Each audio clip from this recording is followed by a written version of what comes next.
Seandainya kau tahu, puisi-puisi ini kutulis karenamu.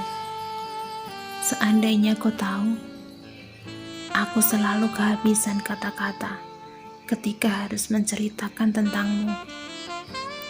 Seandainya kau melihat, aku pernah terjatuh ketika memperjuangkanmu.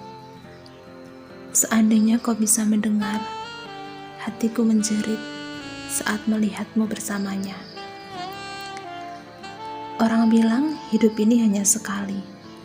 Kita harus selalu menikmati apapun yang terjadi. Namun kadang aku rapuh ketika hanya bisa melihatmu dari jauh. Orang bilang bahagia itu tanpa alasan. Tapi mengapa aku kecewa ketika rasaku padamu tak terbalaskan? Mungkin aku memang egois, memaksakan yang selamanya tak akan pernah sama. Tapi kadang orang-orang itu juga egois, memaksaku untuk menerimanya, sementara hatiku telah yakin memilihmu. Jadi aku harus bagaimana? Aku laksana mawar yang gersang, layu sebelum berkembang, menanti dalam diam, entah sampai kapan menemui ujung kepastian.